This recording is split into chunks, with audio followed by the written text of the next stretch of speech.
podcast Lenin. Bien, en todo caso, el día de hoy, me ha tocado exponer los últimos capítulos casi ya de dos tácticas. Y pues bueno, para poder empezar, primero, de nuevo, señalar que, si déjame interrumpirme normal, pero igualmente las participaciones van a ser al último, así que si lo desean. Primero, un breve resumen de dos tácticas de la socialdemocracia en la Revolución Democrática. Ya hemos visto el prólogo, ¿no? El prólogo no es necesario ya, creo, repasarlo mucho. Más que todo recalcar que, de nuevo, hay dos tácticas. Una de la bolchevique, otra la menchevique, ¿no? Y la menchevique va a tomar la forma de la conferencia, celebrada en Ginebra. Y pues la de los bolcheviques va a ser la oficial, por así decirlo, del tercer congreso del Partido Obrero Socialdemócrata de Rusia. Y pues bien, justamente nos señala Lenin en el prólogo que la revolución aleccionará a los dirigentes, principalmente a las masas, y demostrará el verdadero interés de los campesinos, que son revolucionarios en el sentido democrático burgués, ¿no? También nos señala la importancia de la ligación del partido con las masas obreras, y también nos señala fervientemente que estamos en un momento revolucionario y que por tanto el verbo como tal tiene que pasar a la acción, ¿no? Y también, en todo caso, de nuevo, como se comentó en la exposición pasada, Lenin ve una nueva forma de economismo, un nuevo renacimiento del economismo, y sobre todo en los capítulos donde recoge ya las conclusiones, vamos a ver que el economismo es básicamente en todo caso, ese gusano que roe la organización y que es traicionero, ¿no? Es aquel que básicamente va a hacer que el neoizquilismo sea como tal el traidor de la revolución. También dos tácticas, de nuevo en el prólogo señala que el debate real aquí es si el papel del proletariado va a ser auxiliar de la burguesía o dirigente de la revolución popular, ¿no? Eso por parte del prólogo, ¿no? Revisando un poco los primeros capítulos que se refieren al contenido del tercer congreso del Partido Obrero Socialdemócrata de Rusia, el bolchevique para abreviarlo, básicamente nos va a señalar primero que hay respecto a la Asamblea Constituyente tres tendencias, ¿no? Primero la tendencia del gobierno zarista, la del proletariado revolucionario y la de la burguesía liberal, ¿no? La del gobierno zarista es básicamente la iniciativa a una asamblea consultiva, no realmente una asamblea constituyente. Y justamente esta asamblea consultiva no tiene un sistema electoral abierto y no va a ser de todo el pueblo, por tanto, dice Lenin, no va a ser constituyente. Por otro lado, la burguesía liberal no va a querer realmente, en todo caso, la república, sino va a querer, en todo caso, una transacción entre el zar y el pueblo revolucionario, ¿no? Es decir, una conciliación en una monarquía constitucional, ¿no? Es decir, pacífica, entre comillas, ¿no? Ya ahondamos en eso en el capítulo 8 bastante. Y también nos va a señalar qué es la táctica real de un partido, ¿no? La táctica es la conducta política, el carácter de su actuación política y los pasos de esa práctica política, los pasos de esa actuación política, ¿no? Y también nos está señalando algo, y es que no podemos ir a la toma del poder porque básicamente las tareas que nos demanda actualmente el proletariado y el pueblo en general, incluyendo el campesinado, es la convocatoria de asamblea constituyente y pues plena libertad política, ¿no? No se está hablando aquí de una toma del poder a la revolución socialista como sí lo harán los eseristas, es decir, los socialrevolucionarios, ¿no? SR. En todo caso, eh, también el problema aquí que se tiene que resolver es con qué gobierno reemplazaremos al antiguo, ¿no? Entonces viene el problema del gobierno provisional revolucionario. Porque claro, frente a una autocracia feudal aristocrática, se tiene que oponer un gobierno provisional revolucionario, ¿no? En todo caso, este gobierno provisional tiene, pues, ya para entrar de lleno en el contexto de estos últimos capítulos, el gobierno provisional tiene el carácter de ser un gobierno, en todo caso, revolucionario democrático. revolucionario y democrático. Es decir, el gobierno provisional revolucionario es revolucionario en el sentido democrático burgués de nuevo, ¿no? Y Lenin nos señala que esta nueva forma justamente de gobierno va a ensanchar el poder de la burguesía y va a hacer que la burguesía se pelee para dominar al proletariado, ¿no? Y justamente en esa coalición es donde el proletariado debe avanzar hacia adelante y no hacia atrás, como va a ser el neoizclismo, que realmente es la nueva forma en todo caso y superior del economismo. Lenin incluso va a decir en estos capítulos que justamente esta vez ya el economismo no es que está pues centrado solamente en la actividad sindical, sino quiere elevarla ahora a nivel de táctica, ¿no? Y bien, creo que con eso estamos en el contexto. También el gobierno provisional revolucionario tiene también cuatro objetivos, ¿no? La significación del gobierno provisional revolucionario para Rusia y para el proletariado en general, la actitud justamente de la socialdemocracia frente al gobierno provisional revolucionario, si es que van a actuar desde abajo hacia arriba o desde arriba hacia abajo, o si ambas cosas. También tiene la participación de la socialdemocracia, ¿no? En tanto, qué condiciones deben existir para que la socialdemocracia participe directamente en este gobierno provisional, o si es que incluso va a participar. Lenin va a señalar que sí es posible participar y es legítimo, ¿no? Y también cuarto, tenemos la presión desde abajo si es que no gobierna la socialdemocracia, ¿no? El contenido del tercer congreso se resume en tres cosas. Primero, la necesidad de una república. Segundo, la insurrección justamente armada para el gobierno provisional revolucionario. Y esto es importante porque la insurrección justamente es la única forma de garantizar la libertad de agitación. Y justamente la libertad de agitación tiene que venir necesariamente con un gobierno provisional revolucionario. Y este gobierno provisional revolucionario va a convocar una asamblea constituyente con sufragio universal. Es decir, no va a caer a las manos del proletariado, como van a decir los neoizquilistas, sino que en todo caso va a ser fruto de una lucha de la insurrección popular, ¿no? Luego tenemos el que va a ser más discutido en la parte tercera, y es el fortalecimiento de la burguesía, de la dominación burguesa.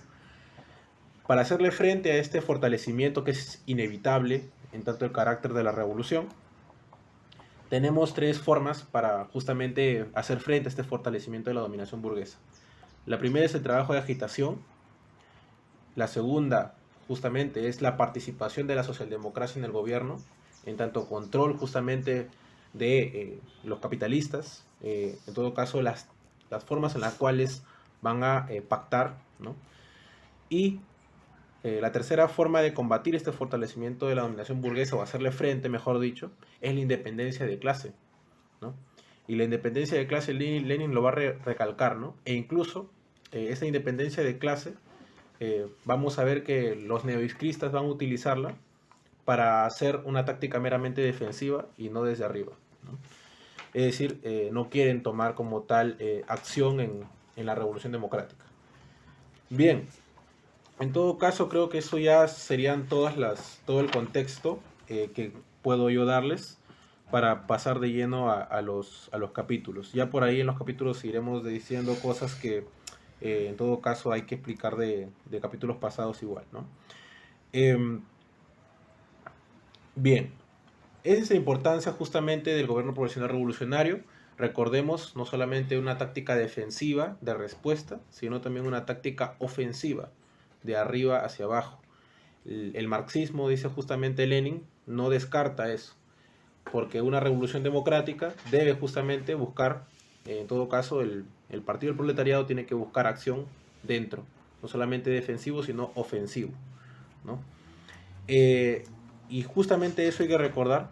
Bien, en todo caso, justamente vamos ahora al capítulo 9 que nos apertura el día de hoy, que tiene como título el capítulo lo siguiente. Dice, inicia con una pregunta. ¿Qué significa ser el partido de la oposición extrema durante la revolución?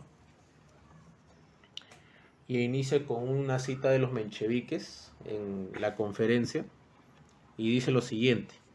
La socialdemocracia no puede compartir el poder o tomarlo en el gobierno provisional.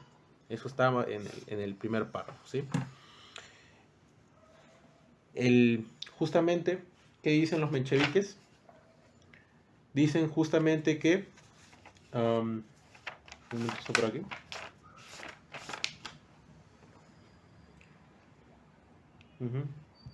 Ya, tienen que seguir siendo, justamente la socialdemocracia tiene que seguir siendo la oposición extrema revolucionaria, ¿no? Dice, ahora justamente aquí en este párrafo señala Lenin, pero a la vez señalan, o sea, los mencheviques, que la socialdemocracia debe direccionar la insurrección, subordinarla y utilizarla en pro de la clase obrera. Y es más, justamente dice Lenin, señalaron que el gobierno provisional surgirá de la insurrección popular victoriosa, ¿no? Entonces, no podemos por ello tomar el poder o compartirlo. Ahí está viendo una conclusión a la cual los mencheviques están, en todo caso, a la fuerza, pues no querer llegar a la conclusión de compartir el poder o tomar el poder, ¿no? En todo caso, este problema Lenin lo va a ver después, y es que ya es como tal una vacilación de los mencheviques, ¿no? De nuevo, si vamos a utilizar la insurrección en pro de la clase obrera y justamente el gobierno provisional revolucionario surgirá de la insurrección popular victoriosa, ¿por qué no podemos tomar el poder o compartirlo con al menos la burguesía, ¿no? O la pequeña burguesía? Una pregunta. En este caso, para explicitar, cuando se refiere a tomar el poder, se entiende a participación dentro del gobierno provisional revolucionario, ¿no? Gracias por la pregunta. Sí, ¿por qué? Porque en el texto justamente ahí señala Lenin, ¿no? En todo caso, ¿por qué los mencheviques hacen esta relación entre toma del poder y participación del gobierno dentro del gobierno provisional revolucionario? Ya dice Lenin, esta forma de juguetear con las frases y los términos, ya es una forma de ver cómo quieren llevar el tema y la discusión, ¿no? Bien, en todo caso, leo lo que dicen los mencheviques, ya que ya encontré acá la parte. Por esto, la socialdemocracia no se debe proponer como fin tomar o compartir el poder en el gobierno provisional, sino que debe seguir siendo el partido de la oposición revolucionaria extrema. Dice Lenin, y creo que acá sí podemos ya ir leyendo, dice, fijaos en la primera mitad de esta conclusión, que se refiere al planteamiento de los fines. Asignan como fin los neoizquilistas a la actividad socialdemócrata la victoria decisiva de la revolución sobre el zarismo. Sí, la asignan.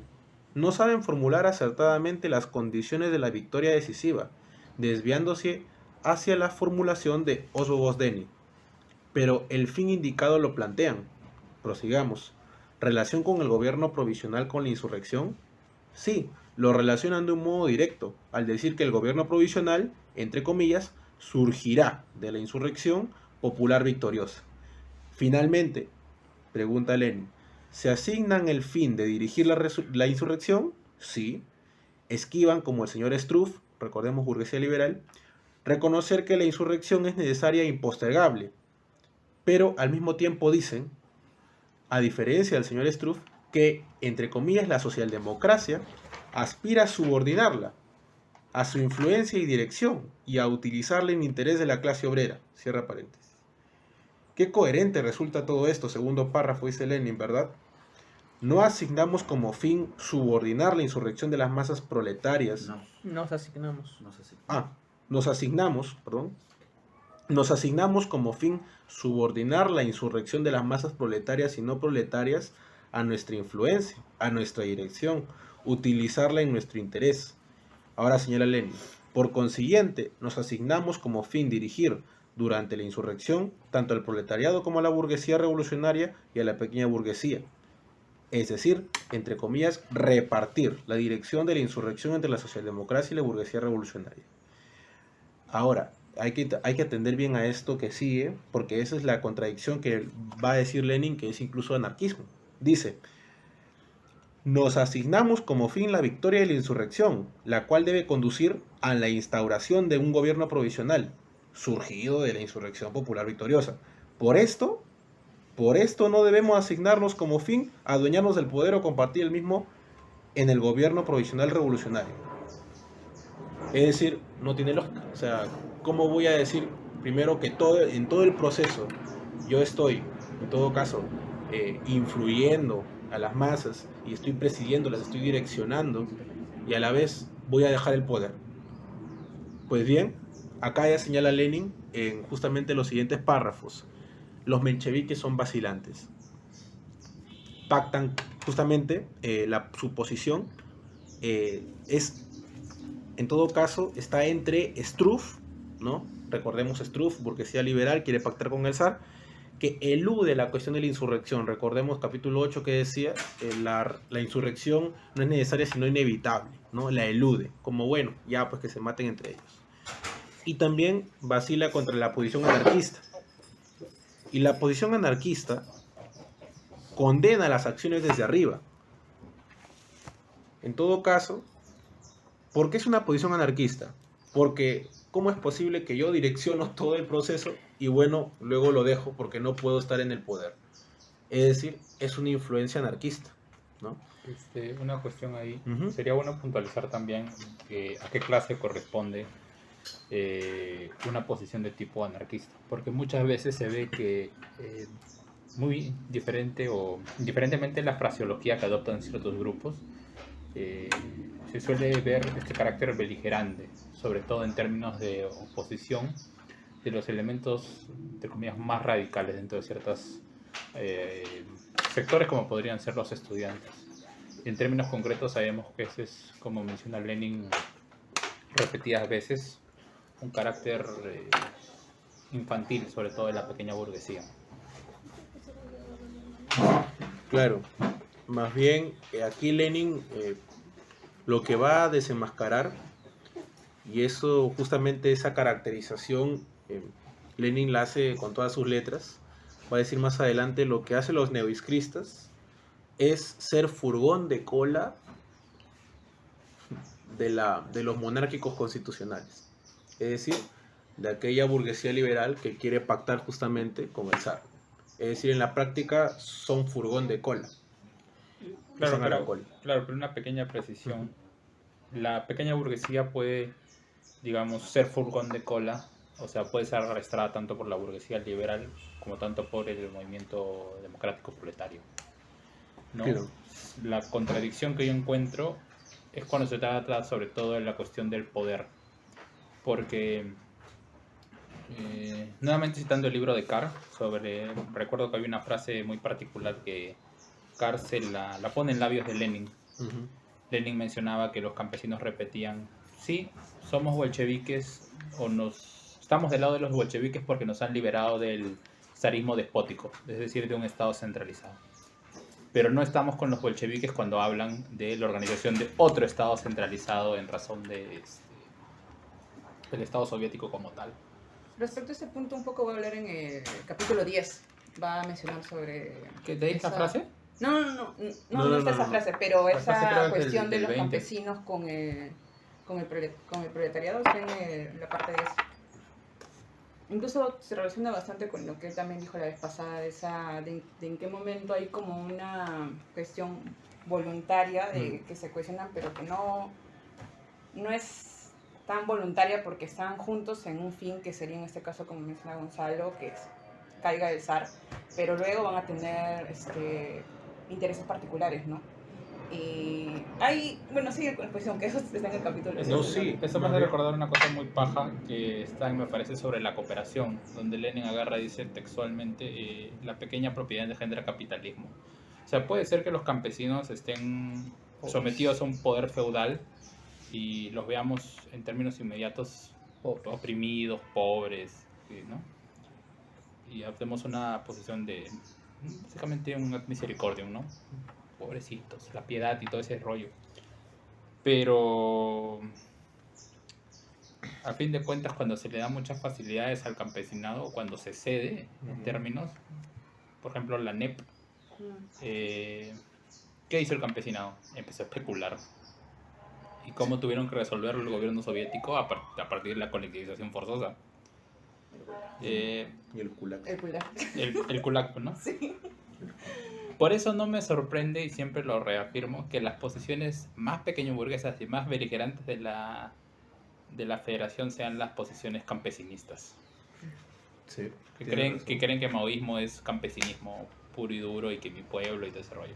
Sí, más bien, ese capítulo, justamente campesina. cuando llegué a ese capítulo, me acordé aquí de mi estimado camarada Pi, porque justamente ahí señaló Lenin, la gran burguesía liberal que quiere monarquía constitucional, la pequeña burguesía radical, el campesinado, quiere república democrática, pero el proletariado quiere socialismo, ¿no? Y justamente iba a señalar Lenin, la verdad nunca es abstracta, siempre es concreta, ¿no? Interesante. Más bien, estamos todavía en el capítulo 9 y aquí, más que caracterizar económicamente a esta posición, lo que va a hacer es decir que en qué desviaciones del marxismo cae, como bien habíamos señalado en los capítulos anteriores, es que Lenin dice, vamos a estudiar las dos tácticas para ver cuál táctica es la que se adhiere más a los principios del marxismo, al camino trazado por el marxismo. Y quien se desvíe, pierde. Básicamente, ¿no? Básicamente eso, ¿no? Es que es eso. Los mencheviques justamente son vacilantes. Tienen una posición respecto de la insurrección que, en todo caso, no se quiere casar con Struff, en tanto que no quiere eludir la cuestión de la insurrección, pero tampoco se quiere casar con los anarquistas porque sí quiere dirigir, en todo caso, el proceso de la insurrección popular hacia el gobierno provisional, ¿no? Pero a la vez, y esto es más importante, dice Lenin, tienen una posición los mencheviques de forma vacilante respecto al gobierno provisional del pueblo. Gobierno provisional revolucionario, perdón. El gobierno provisional revolucionario, en todo caso, desde el marxismo, se nos señala, dice Lenin, que es posible la participación. Es posible la participación desde arriba, ¿no? Pero, justamente, los mencheviques en la conferencia también tienen esta tendencia o irse entre el marxismo o irse al anarquismo, porque según el anarquismo la participación es equivalente a una traición. Si la participación en el gobierno provisional es una traición, pues sean cuales sean las formas en las cuales nosotros participemos en este gobierno, va a ser igual una traición, por lógica, ¿no? Más adelante veremos que los mencheviques ni siquiera atienden a eso, ¿no?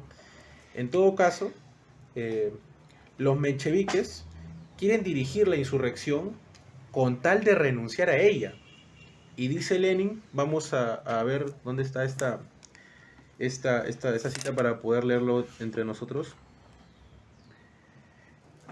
Dice, ¿en qué paro? Estamos el primero, segundo, ¿Con qué inicia el paro? tercero, no, un momentito. ¿Qué página más bien? Aunque es diferente, pero... Es diferente. ¿Con qué? ¿Cuál es la primera frase o la primera...? No, o sea, No hay necesidad de seguir deteniéndonos. Ah, sí. Ahí. Es inmediatamente después. Ah, ya. Sí, ¿no? Es Sí. que... Ya está.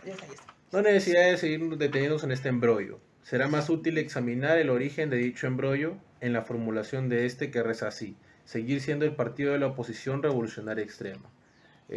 Podría leer en todo caso el párrafo que sigue. Ah, ok. ¿Qué más? Oh. Participación activa, ok. Ya. Esta es una de las conocidas tesis de la Socialdemocracia Revolucionaria Internacional. Esta tesis es acertada por completo. Se ha convertido en un lugar común para todos los adversarios del revisionismo o del oportunismo en los países parlamentarios. Ha adquirido carta de naturaleza como respuesta legítima e imprescindible al cretinismo parlamentario, al milerandismo, al bernsteinianismo, al reformismo italiano, al Otturati. Nuestros buenos neoizquierdistas se han aprendido al dedillo esta buena tesis y la aplican celosamente, muy a deshora. Las categorías de la lucha parlamentaria se incluyen en resoluciones escritas para condiciones en las que no existe parlamento alguno. El concepto de oposición, reflejo y expresión de una situación política en la que nadie habla seriamente de insurrección, se traslada de manera absurda a una situación en la que la insurrección ha empezado y en la que piensan en la dirección de la misma y hablan de ella todos los partidarios de la resolución.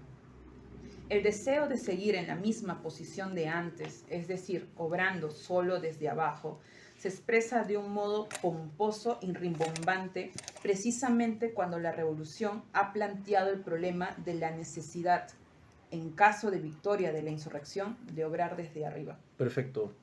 Aquí justamente el meollo de la cuestión es que esta llamada oposición extrema revolucionaria, bien, esta oposición revolucionaria extrema, justamente fue el argumento arma contra el economismo en las épocas del quehacer. ¿Por qué? Porque ahí se ha señalado Millerand, en todo caso Bernstein, ¿no? Que justamente ellos se identificaban, ¿por qué? Porque decían, miren, el gobierno francés, aquí hay un ministro llamado Millerand que es socialista y no le teme a estar en el gobierno. Bien, justamente dicen, bueno, el papel justamente de un comunista, de alguien de la socialdemocracia en un gobierno es el de la oposición extrema revolucionaria, no es el de estar ahí avalando las cosas que haga el gobierno. Entonces, lo que hacen los economistas neoiscristas, estamos en la época de la nueva Iskra, es agarrar ese argumento y decir, bueno, ahora yo soy el argumento de la oposición extrema revolucionaria. Por tanto, no debemos ir al gobierno, no debemos participar en el gobierno, sino debemos mantenernos en esa oposición extrema revolucionaria. Es decir, tener una posición meramente negativa, defensiva, no tomar el poder, dejar que la burguesía, y eso va a señalar ya en los últimos capítulos, que la burguesía gobierne, lucha política para la burguesía. Para mí, simplemente defenderme de ese gobierno provisional, es decir, libertad política, libertad de críticas a ese gobierno, pero después nada más. En todo caso... Una cuestión. Sí. ¿Cabría hacer el paralelo de la caducidad de la oposición revolucionaria extrema frente a la negativa que tuvieron ciertos grupos de no participar en la Asamblea Constituyente del 78? ¿O cuál es la caracterización que podríamos hacer ahí? Ya, claro, es que Lenin aquí como tal, además de un momento revolucionario que ya se indicó, la cuestión aquí es que la Asamblea Constituyente, en todo caso, claro, el 78, tendría que tener más información al respecto, porque también eso tiene que ver con la caracterización de la sociedad peruana como semifeudal, ¿no? Claro. Sería muy interesante, pero incluso por una tesis, ¿no? Más bien no podría decirlo por las limitaciones en este caso. Sin embargo, sabemos que la Constitución del 78 no fue fruto de, en todo caso, una lucha por, en todo caso, la transformación de ciertas... O sea, hubo cierto movimiento de las masas, pero hasta cierto punto, ¿no? Porque recuerda que de alguna u otra forma la Constitución del 78 es también fruto de todo lo que fueron los paros del 76 y del 77. Entonces, es como... Se hablaba de un momento que podría ser de transición, pero se lo dejó pasar en aras de un retorno a la democracia. Claro, más bien ahora para encajar más la cuestión, es que este gobierno revolucionario lo que se va a también destacar es que, y eso a diferencia de las asambleas constituyentes de cualquier país, es que este va a ser una alianza entre obreros y campesinos como tal. Y como es una alianza entre obreros y campesinos, es justamente en todo caso, un gobierno provisional que tiene el carácter de nuevo democrático, ¿no? Pero que tiene también, como dice Hegel, el elemento de su propia destrucción, es decir, para ir al paso adelante. Claro, yo sé que sería especular, pero en todo caso también se hubiera podido plantear la cuestión de participar de todas maneras dentro de la Asamblea Constituyente y a su vez elaborar un proyecto de lucha y desarrollo más elevado. Claro, eso tendría que venir como fruto de la lucha y no como un regalo, no como que le cae a las manos, ¿no? No, pero digamos ambos caminos. Sí, creo que por las limitaciones no podría contestar a eso. Más bien sería un muy buen tema de investigación. Y bueno, creo que como señaló el compañero, podemos hacer en todo caso producción a nivel de lo que ya estamos estudiando. Y pues bueno, sería bueno que por parte tuya se encargues de eso, ya tienes tu tema. En todo caso, en todo caso la cuestión es esa, ¿no? La cuestión es básicamente eso. Justamente lo que mencionó aquí la compañera es que no podemos hablar en una insurrección de una oposición revolucionaria extrema. ¿Por qué? Porque no hay parlamento en ese sentido. O sea, ¿cómo vas a hacer un gobierno, en todo caso una oposición revolucionaria extrema, en todo caso donde no hay parlamento? En todo caso, ¿cómo se es oposición en ese sentido? ¿Qué pasa? Que cuando le criticaron a los economistas en su función parlamentaria la cuestión de que no se oponían, sino que conciliaban con el sistema, pues esa forma de criticar o estar en oposición extrema era a través de justamente denuncias, apelaciones, legislaciones. Pero en este caso, en una insurrección, tú no puedes hacer eso, pues. Que la gente está ahí armada y tú estás así diciendo negativas a legislaciones. No, pues uno en la oposición, en una insurrección, se dan a través de marchas, dice Lenin.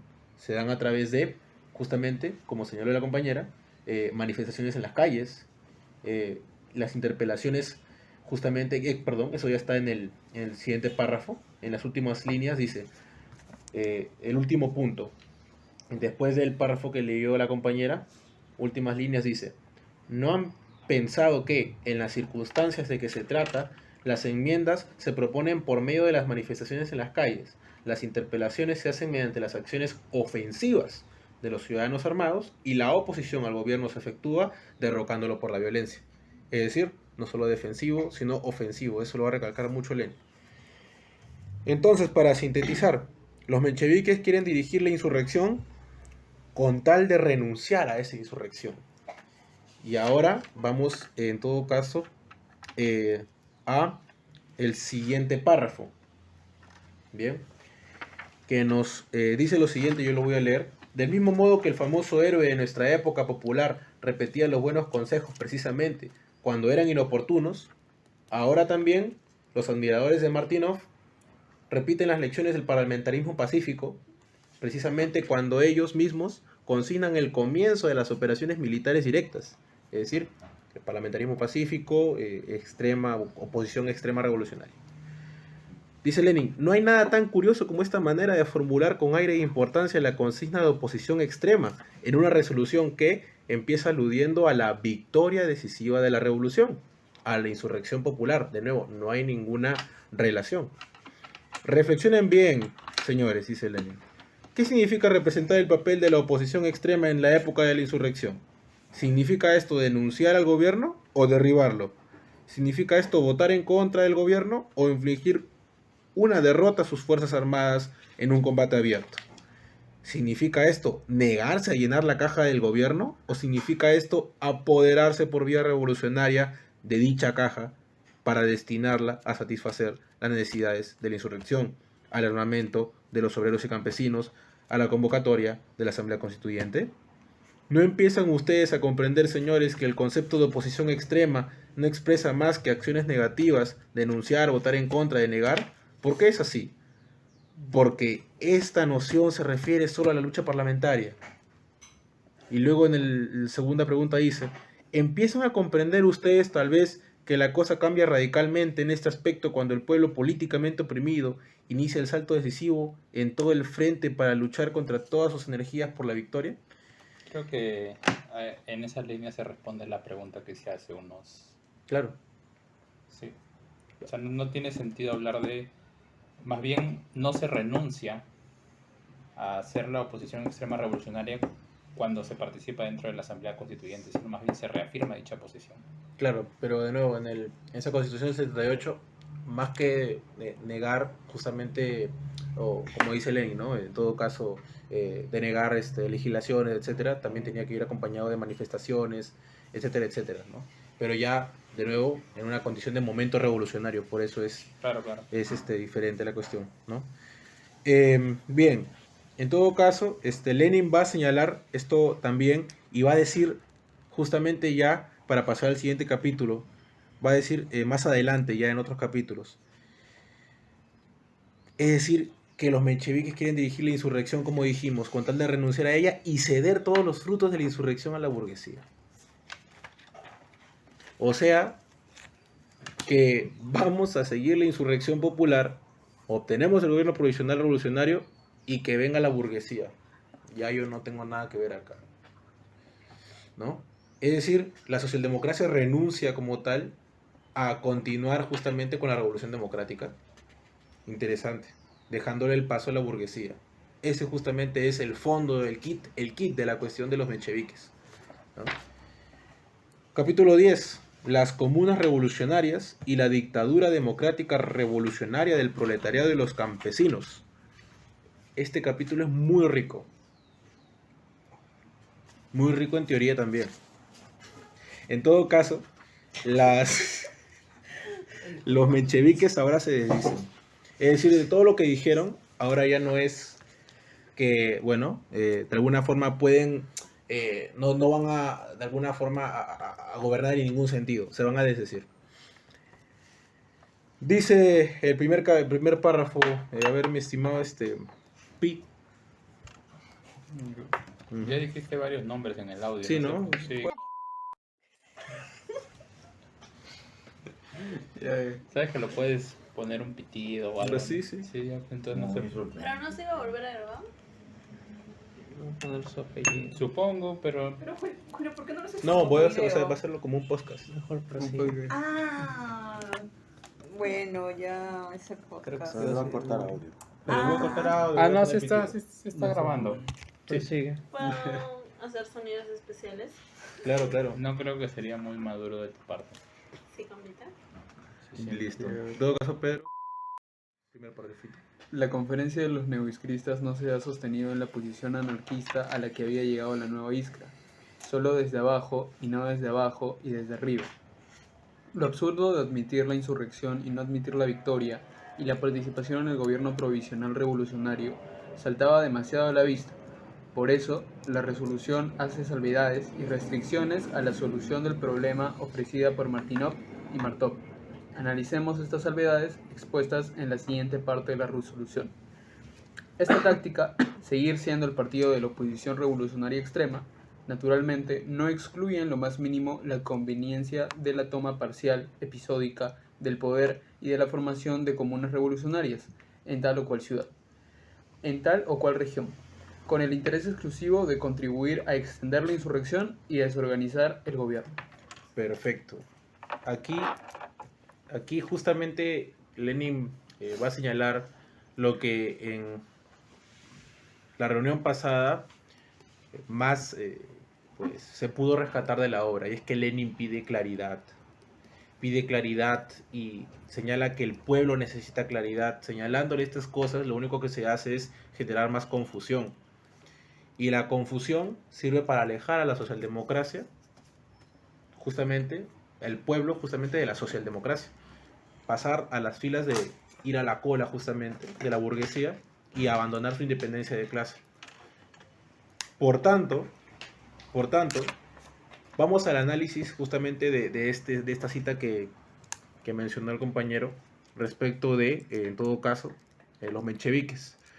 Dice, en todo caso, que la toma del poder ahora sí, respecto de lo que hemos dicho, bueno, puede ser episódica, puede ser en todo caso, como dice también por acá, parcial, del poder regional, ¿no?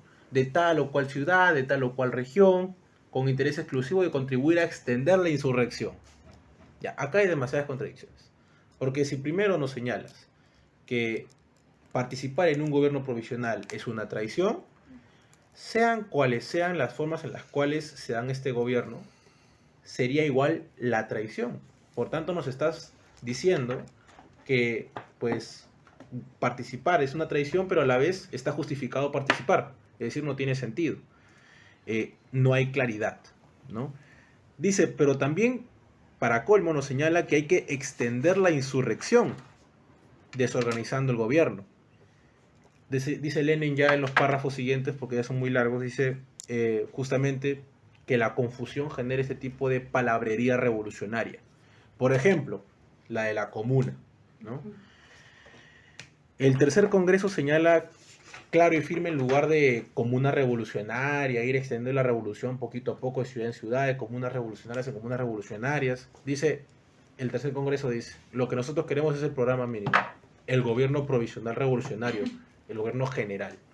Que habiendo señalar es algo que plantean ciertos grupos hasta ahora, porque asocian necesariamente la formación de una suerte de comuna en Lima, no sé si recuerdas, con la de un gobierno popular, de un gobierno provisional revolucionario, ¿no? Bajo la misma retórica, ¿no? De extender la revolución por aquí, por allá, victoria parcial, victoria regional, como tal. Medio guerrilla. Claro, cuando se hablaba del Perú del Norte, el Perú del Sur, etcétera. Sí. Más bien, justamente, la cuestión es que el tercer congreso aquí tiene las cosas mucho más esclarecidas. Aquí tiene un programa mínimo, un gobierno provisional revolucionario. Ahora, dice Lenin, ¿a qué se refieren ellos cuando nos dicen comuna revolucionaria?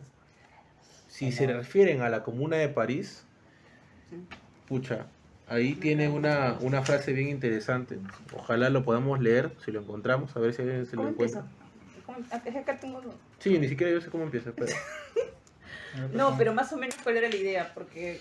Acá está. No, es que la cita está acá, ahí Cuanto está. más entrañable es para nosotros, por ejemplo, la Comuna de París de 1871, tanto menos tolerable es que salgamos al paso aludiendo a ella sin examinar sus errores y peculiaridades.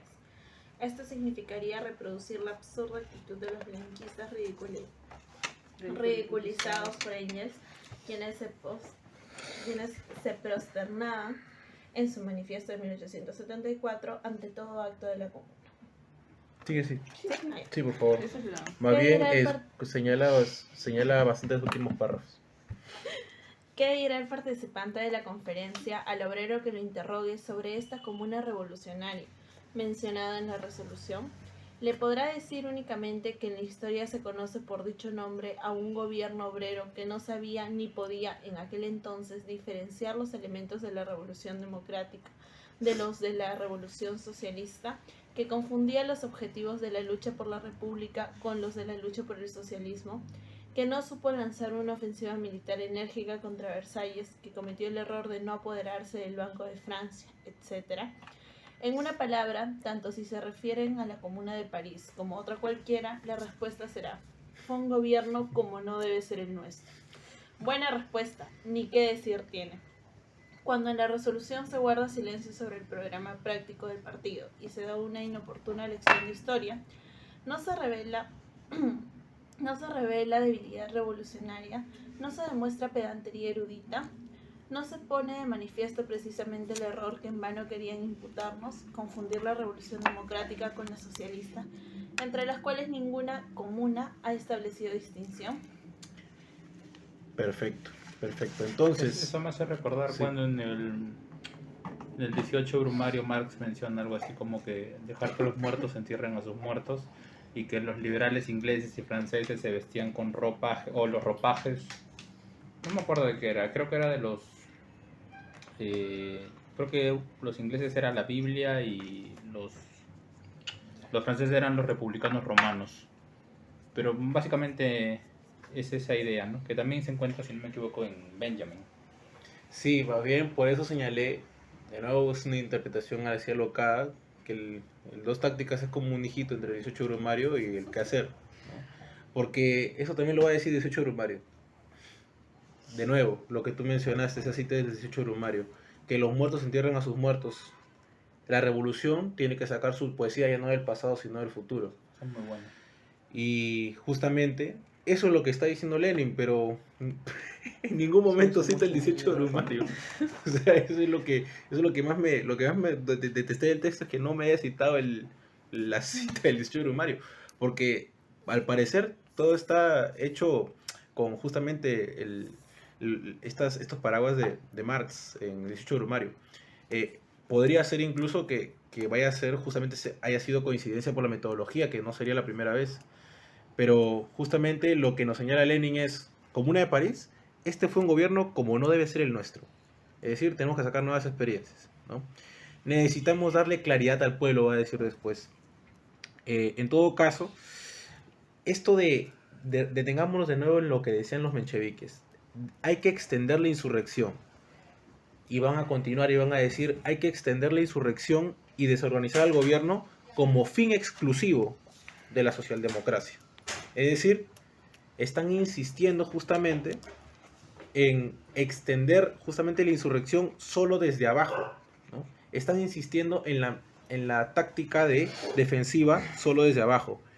Inevitablemente, al gestionar temporalmente una región, ya sea, no sé, el Cáucaso, etcétera, etcétera, tendrán que ver todos los asuntos del Estado, tendrán que hacer reformas. Es imposible que, por ejemplo, tengan el dominio de una ciudad, estén, como dicen ellos, extendiendo la insurrección y por tanto no vayan a hacer una acción ofensiva y solo defensiva como en todo caso esa oposición extrema revolucionaria. Es insostenible a largo plazo. Inevitablemente, dice Lenin, al gestionar temporalmente una región se tendrán que ver todos los asuntos del Estado. Por ejemplo, la reforma de las 8 horas, la elegibilidad de los jueces y los comités de los campesinos revolucionarios. Entonces, ¿cuál es el problema? Que no hay claridad. Lenin pide claridad al pueblo y lo recalca en este capítulo, ¿no? Dice en el párrafo siguiente. Eso sería la posición economicista que está criticando Lenin, ¿no? Julio Roldán. Perfecto. Más bien, lo que van a decir los economistas, gracias compañera, porque lo que van a decir los economistas es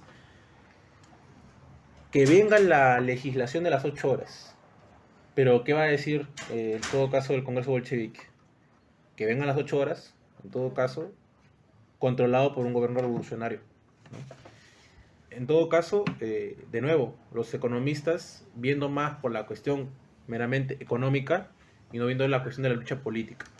De nuevo, este va a ser el germen que se va a hacer cada vez más bola de nieve. El economismo es como una bola de nieve que más grande se va gigantando en el pensamiento de los mencheviques, ¿no? Pero de nuevo, y eso me gustaría aclarar, y es que el economismo es, en todo caso, lo que hace que el neoizquilismo sea el traidor de la revolución, como tal. Entonces, luego señala Lenin, la unión justamente entre proletarios y campesinos en el gobierno provisional revolucionario, justamente, tiene el fin justamente de extender la revolución a Europa, ¿no? Es decir, si Europa no genera condiciones de revolución democrática, si Europa justamente no crea ni siquiera las condiciones de la revolución socialista, dicen los mencheviques, como ellos son un poquito más maduros, en tanto en su condición económica, pues eso salpicará a Rusia, como tal. Y bueno, si se da el caso, Rusia podrá, en todo caso, a empujar a la revolución democrática de estos países europeos. Lenin dirá, no es que si se da el caso, nosotros tenemos que empujar a la Europa para que dé estas revoluciones democráticas y pase a la revolución socialista, justamente porque tiene ciertas condiciones maduras de forma económica, es decir, de forma objetiva y que está ligada a la subjetiva, como señala el mismo Lenin, ¿no? Ahora, justamente, vamos, 1, 2, 3, 4, 5, ya. Como 4 párrafos después, va a decir lo siguiente. Desde Viperiot decía con exactitud en qué consiste precisamente la posibilidad real de mantener el poder en nuestras manos. ¿Alguien lo...? Yo lo leo. Yo. A ver, Gonzalo. Es que yo no leo. Viperiot decía con exactitud en qué consiste precisamente la posibilidad real de mantener el poder en nuestras manos. En la dictadura democrática revolucionaria del proletariado y los campesinos, en su masiva fuerza mancomunada capaz de superar todas las fuerzas de la contrarrevolución y en su coincidencia inexorable de intereses en relación con las transformaciones democráticas. La resolución de la conferencia tampoco da nada positivo en este sentido, limitándose solo a eludir el problema. La posibilidad de mantener en el poder en Rusia depende de la composición de las fuerzas sociales de Rusia misma y de las condiciones de la revolución democrática que se está desplegando actualmente en nuestro país. La victoria del proletariado en Europa y de la propagación de la revolución a Europa a la victoria del proletariado hay aún cierto trecho. Provocará una lucha contrarrevolucionaria desesperada de la burguesía rusa, y la resolución de los neoizquilistas no dice una palabra de esta fuerza contrarrevolucionaria cuya importancia se evalúa en la resolución del Tercer Congreso del POSDR. Si en la lucha por la república y la democracia no pudiéramos apoyarnos en los campesinos, además del proletariado, mantener el poder sería una causa perdida. Si no es una causa perdida, si la victoria decisiva de la revolución sobre el zarismo abre tal posibilidad, debemos indicarla, exhortar activamente a transformarla en realidad, dar consignas prácticas no solo para el caso que la revolución se propague a Europa, sino también para que dicha propagación se efectúe. Los seguidistas de la socialdemocracia, al referirse a los limitados marcos históricos de la revolución rusa, no hacen más que encubrir la concepción limitada que tienen de las tareas de esta revolución democrática y del papel avanzado del proletariado en esta revolución. Bien.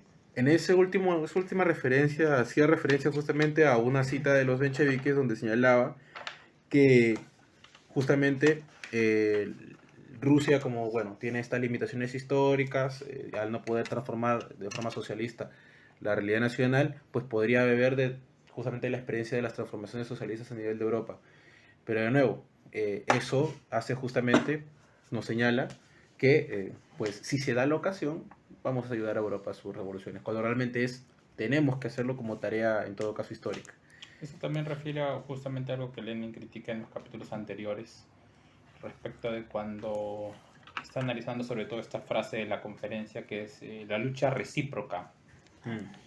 Y eso me hace recordar algo que dijo un miembro de asamblea, donde básicamente mencionaba de que como la composición de clase de la universidad había cambiado, entonces nuevamente se estrechaban las posibilidades de una acción de los grupos democráticos como tal. Y Lenin señala que esa no es la actitud de los marxistas combativos, sino de las ratas de biblioteca. Claro. Sí, pues. Eso es lo que señala Lenin.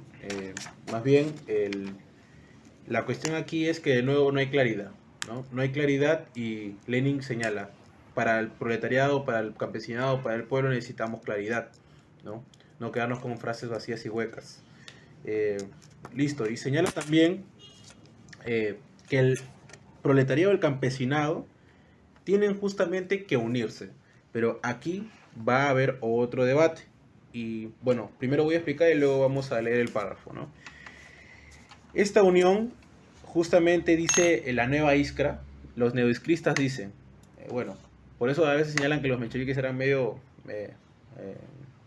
anticampesinos, algo por el estilo, ¿no? Porque van a decir lo siguiente, dice, no hay unidad de voluntad entre el proletariado y el campesinado. Como no hay unidad de voluntad entre el proletariado y el campesinado, pues no pueden ejercer una dictadura. Acá de nuevo, como señaló el compañero en la sesión pasada, Lenin ve una falsa dialéctica en sus justamente opositores. Y es que justamente dicen, como no hay unidad de voluntad, no puede haber ninguna dictadura. Cuando de nuevo, aquí dice Lenin, sí puede haber y a la vez no puede haber. Sí puede haber una unión de voluntad en tanto que el campesinado y el proletariado necesitan la República Democrática. Por tanto, sí hay unidad de voluntad en ese sentido. Y no hay porque el proletariado y el campesinado no van por el socialismo. Solo el proletariado va por el socialismo. El campesinado quiere República Democrática. Pero dice Lenin, por el pasado autócrata, tienen esta unión de voluntad para la República Democrática. Pero ojo, cuando se dé un paso adelante y el pasado sea la República Democrática, no va a haber unidad de voluntad para el futuro que será el socialismo. Entonces, dirá justamente Lenin, desentenderse de la necesidad de esta unión entre el proletariado y el campesinado y menospreciar la dictadura de estos dos es algo reaccionario. Ya empieza, en todo caso, señalando fuertemente Lenin a los de la conferencia menchevique, ¿no? En todo caso, vamos al párrafo que nos lo señala. A ver, mi estimada, una de las objeciones. Ya, sí, esa parte. Ya, dice, una de las objeciones contra la consigna de dictadura democrática revolucionaria del proletariado y los campesinos consiste en que la dictadura presupone unidad de voluntad. Y la unidad de voluntad entre el proletariado y la pequeña burguesía es imposible. Esta objeción no vale porque se funde la interpretación abstracta, metafísica, del concepto unidad de voluntad. La voluntad puede ser unánime en un sentido y no serlo en otro. La ausencia de unidad en los problemas del socialismo y en la lucha por el socialismo no excluye la unidad de voluntad en las cuestiones de la democracia y en la lucha por la república. Olvidar esto significaría olvidar la diferencia lógica e histórica que existe entre la revolución democrática y la revolución socialista. Olvidar esto significaría olvidar el carácter popular de la revolución democrática. Si es popular, esto significa que hay unidad de voluntad, precisamente en cuanto esa revolución satisface las necesidades y las exigencias del pueblo en general. Más allá de los límites de la democracia no se puede hablar siquiera de unidad de voluntad entre el proletariado y la burguesía campesina. La lucha de clases entre ellos es inevitable, pero en la República Democrática esta lucha será la lucha popular más profunda y amplia por el socialismo. La dictadura democrática revolucionaria del proletariado y los campesinos tiene, como todo en el mundo, su pasado y su porvenir. Su pasado es la autocracia, el régimen feudal, la monarquía, los privilegios. En la lucha contra este pasado, en la lucha frente a la contrarrevolución, es posible la unidad de voluntad del proletariado y los campesinos, pues hay unidad de intereses. Su porvenir es la lucha contra la propiedad privada, la lucha del obrero asalariado contra el patrono, la lucha por el socialismo. Aquí la unidad de voluntad es imposible. Aquí hace un pie de página. Pero creo que hasta ahí era la cita que tenía que leer. Perfecto. Mi compañero, ¿podrá leer el siguiente párrafo, la última línea, por favor? El párrafo que empieza por naturalmente. Las tareas políticas concretas hay que plantearlas en una situación concreta. Ya, la última línea. ¿Qué es la pregunta? No, comienzo del párrafo. Las tareas políticas. Bueno, de todo el párrafo mejor. Todo el párrafo lo leo. Sí. Naturalmente, en las situaciones históricas concretas se entrelazan... ¿Ese es? ¿O es otro? No, es las tareas políticas concretas hay que plantearlas en una situación concreta. Dos párrafos más. Ajá, dos más adelante. Acá. Sí. ¿Cómo empieza? Las tareas políticas concretas acá lo deben tiene. plantearse. Las tareas políticas concretas hay que plantearlas en la situación concreta. Todo es relativo, todo fluye, todo se modifica. La socialdemocracia alemana no incluye en el programa la reivindicación de la república. En dicho país, la situación es tal que esta cuestión se puede difícilmente separar en la práctica de la cuestión del socialismo. Si bien con respecto a Alemania, Engels en sus observaciones sobre el proyecto del programa de Erfurt en 1891 ponía en guardia contra la tendencia a menospreciar la importancia de la república y de la lucha por la misma, en la socialdemocracia de Rusia ni siquiera ha surgido la cuestión de suprimir la reivindicación de la república, del programa y de la agitación, pues en nuestro país no se puede ni siquiera hablar de que exista un lazo indisoluble entre la cuestión de la república y la cuestión del socialismo. Un socialdemócrata alemán de 1898 que no colocara en primer término la cuestión especial de la república era un fenómeno natural que no provocaba ni sorpresa ni censura. Un socialdemócrata alemán que en 1848 dejara en la sombra la cuestión de la república hubiera sido sencillamente un traidor a la revolución. No existe la verdad abstracta, la verdad es siempre concreta.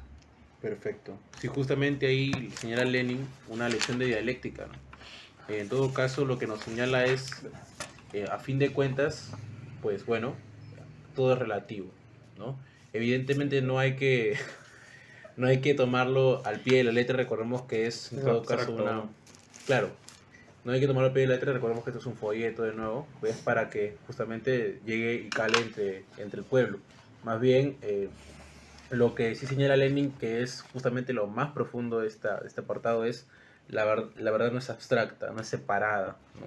Sino la verdad es siempre concreta. Es decir, nos mete unas determinaciones históricas Lenin y nos dice ahí justamente la verdad es concreta, como lo concreto no es la vida misma, ¿no? Como dijo cierto dirigente de cierta organización. Creo que podría hacerse como hizo Badiou respecto de la frase de Mao.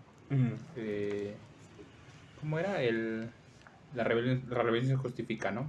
Creo que podría hacerse un ejercicio similar de metodología respecto a esa frase de no hay verdad abstracta, la verdad es siempre concreta. Porque en esa pequeña línea se resume un corpus metodológico bastante importante, que es el centro de la cuestión marxista, ¿no? Que es de lo abstracto a lo concreto, justamente. Cierto, es de lo abstracto a lo concreto, de lo separado a los sitios y las determinaciones. Más bien, Lenin tiene incluso en los cuadernos filosóficos todas las anotaciones de dialéctica. Y uno va a ver por qué justamente es que no lo habla abiertamente en ciertos textos, porque bueno, la cuestión de la dialéctica en Lenin es vasta, ¿no? Pero para eso hay otros textos como ¿Quiénes son los amigos del pueblo?, ¿no? Más bien, ahorita... ¿Qué pasó? Pero no entendí cómo se relaciona eso de lo abstracto a lo concreto con lo que está diciendo ¿De Gonzalo? Ah. Porque señala Gonzalo que como no existe la verdad abstracta y la verdad siempre concreta, bueno, existe un paso de lo abstracto a lo concreto, en tanto que primero se presenta como separado y luego como síntesis de las determinaciones. Al menos yo entendí eso, ¿no? Es el proceso de verdad, hablando en términos nuevamente de Badiou.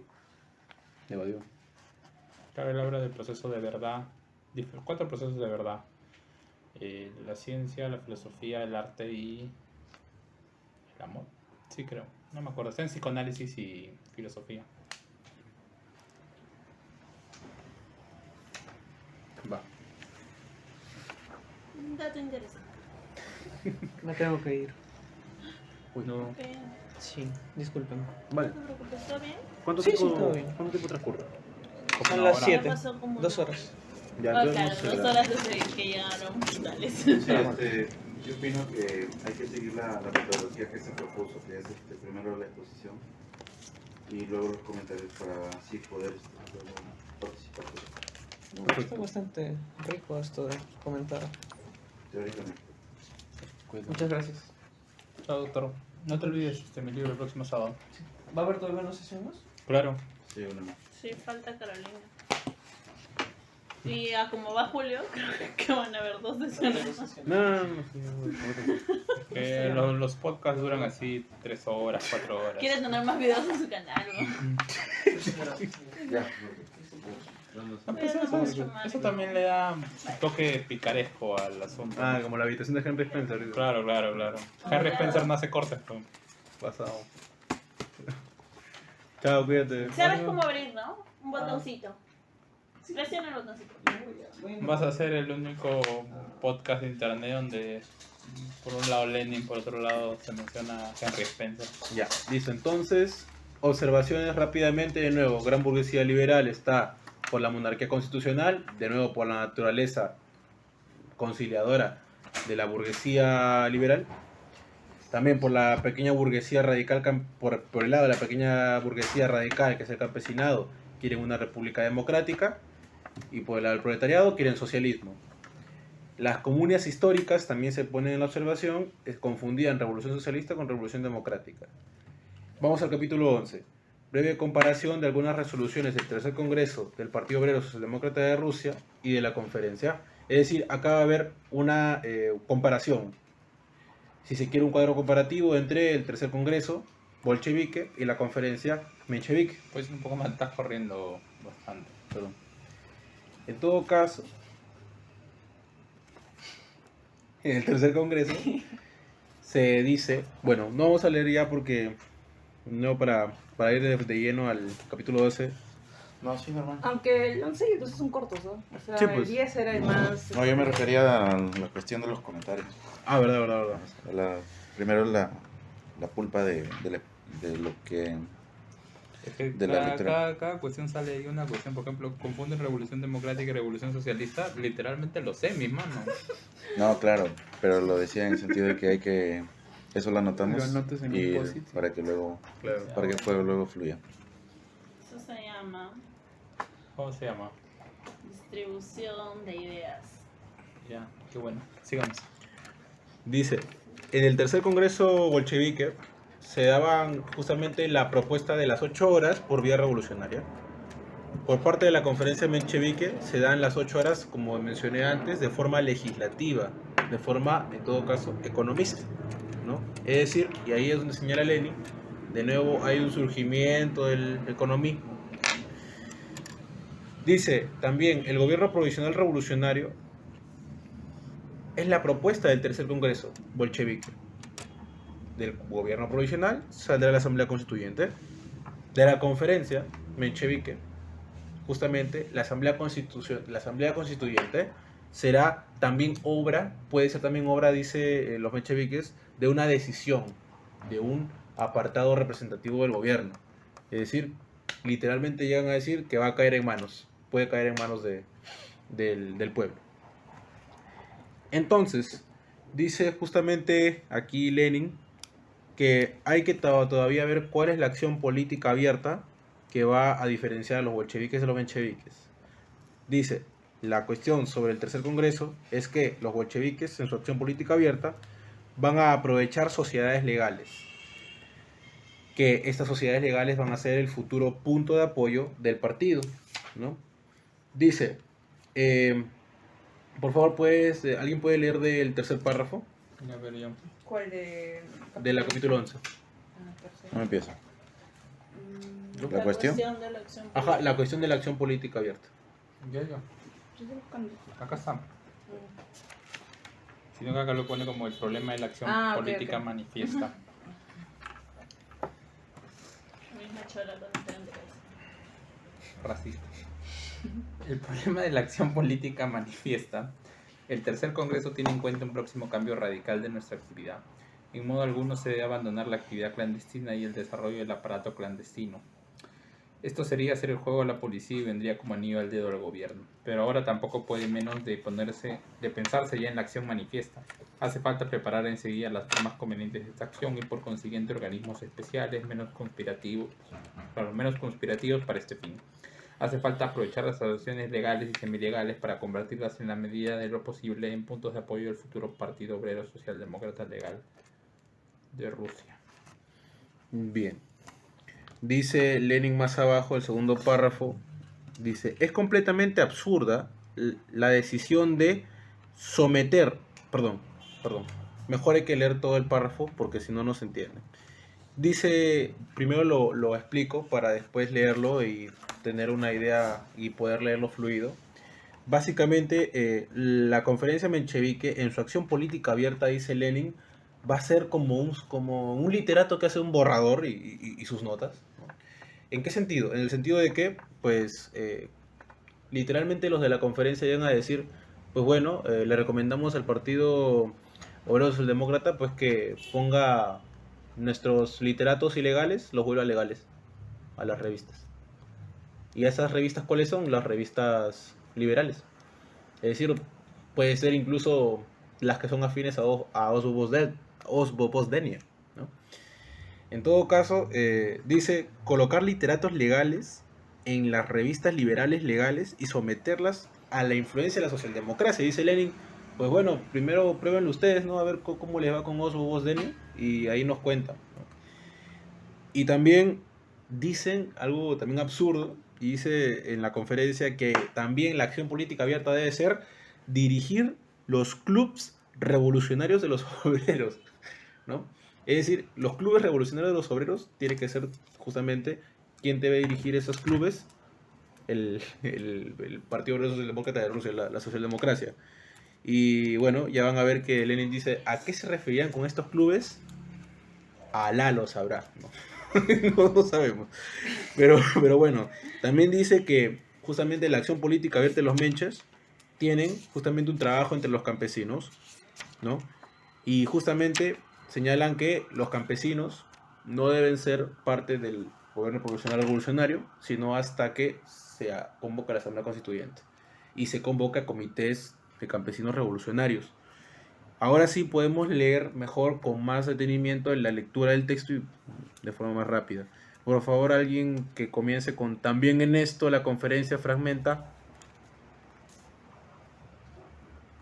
¿Yo? Yo lo leo. También en esto la También en conferencia. esto la conferencia fragmenta la cuestión sin dar ninguna consigna enjundiosa.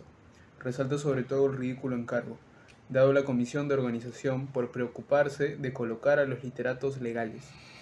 Es completamente absurda la decisión de someter a nuestras influencias los periódicos democráticos que se proponen contribuir al movimiento obrero. Se lo proponen todos nuestros periódicos liberales legales, que siguen casi totalmente la orientación de Osbobosdenie. ¿Por qué no comienza la redacción misma de Iskra por seguir su consejo y no nos da el ejemplo de cómo hay que someter a Osbobosdenie a la influencia socialdemócrata? En vez de la consigna de aprovechar las asociaciones legales para crear puntos de apoyo del partido, nos da en primer lugar un consejo particular sobre organizaciones únicamente sindicales, participación obligatoria de los miembros del partido en ellas, y en segundo lugar, el consejo de dirigir las organizaciones revolucionarias de los obreros, es decir, las organizaciones no reglamentadas, o sea, los clubes revolucionarios obreros. Alá sabrá cómo estos clubes han venido a parar entre las organizaciones no reglamentadas ni qué clase de clubes son estos.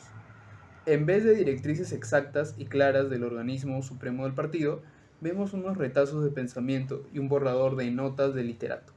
No hay manera de tener un cuadro íntegro de cómo ha de pasar el partido a una base completamente distinta en todo su trabajo. Perfecto. Bien interesante, ¿no? Aquí de nuevo Lenin señala lo que falta en el movimiento, claridad, ¿no? Como señalaste tú también en la sesión pasada. Claridad, claridad, claridad para el pueblo, ¿no? En todo caso, luego, en el próximo párrafo vamos a ver qué dice justamente que el tercer congreso bolchevique tiene justamente un arreglo sobre el movimiento campesino. Es decir, el movimiento campesino debe ser en todo caso dirigido contra el zarismo. Tiene que justamente, ¿qué tiene que hacer la socialdemocracia? Tiene que dirigir la revolución democrática. Tiene que crear los comités campesinos revolucionarios. ¿Qué va a decir la conferencia menchevique? Pues bueno, que hay un trabajo entre los campesinos. Tenemos que hacer un trabajo entre los campesinos como clase. Y los comités revolucionarios de campesinos los debe aprobar la Asamblea Constituyente. No formarlo antes de la Asamblea Constituyente. Lenin nos va a señalar algo muy cierto y algo muy interesante. Que el tercer congreso está dirigiendo la revolución democrática. Mientras que la conferencia está rescatando cosas economistas del quehacer. Nos dice que el proletariado, es decir, su partido, se concentre su trabajo especial únicamente en su trabajo de sindicato. No dirige, solo tiene un pequeño espacio dentro del gobierno provisional revolucionario que es el de la oposición. Por tanto, justamente, nosotros no podemos tocar la lucha política. Nosotros, en nuestro pequeño espacio, hay que negar. Hay que hacer nuestro propio trabajo sindical. Hay que hacer nuestro propio trabajo especializado. Es un razonamiento economista, ¿no? Entonces, justamente, eso es lo que nos va a señalar. De nuevo, la revolución burguesa. Ya, perfecto. Hay que leer desde todo el párrafo. ¿Bien? El Congreso del Partido. ¿Alguien puede leer? El Congreso del Partido y la Conferencia divergen. El Congreso del Partido y la Conferencia divergen por completo en el planteamiento de la cuestión campesina. El Congreso ha redactado una resolución sobre la actitud ante el movimiento campesino. La Conferencia ha aprobado otra sobre el trabajo entre los campesinos. En el primer caso se colocan en primer plano las tareas de dirigir en provecho la lucha de todo el país contra el zarismo, el amplio movimiento democrático revolucionario. En el segundo, la cosa se reduce al trabajo entre una capa social determinada. En el primer caso se plantea como consigna central práctica de la agitación la creación inmediata de comités campesinos revolucionarios para realizar todas las transformaciones democráticas. En el segundo, la reivindicación de organización de los comités. La reivindicación de organizar los comités debe ser presentada a la Asamblea Constituyente. ¿Por qué debemos esperar necesariamente esta Asamblea Constituyente? ¿Será constituyente en efecto? ¿Será sólida sin la constitución previa y simultánea de los comités campesinos revolucionarios? Todas estas cuestiones han sido soslayadas por la conferencia. En todas sus resoluciones se refleja efectivamente la idea general observada por nosotros de que en la revolución burguesa debemos limitarnos a nuestro trabajo especial únicamente sin plantearnos el objetivo de dirigir todo el movimiento democrático y realizarlo nosotros mismos. Igual que los economistas insistían permanentemente en que la lucha económica era para los socialdemócratas y la lucha política para los liberales.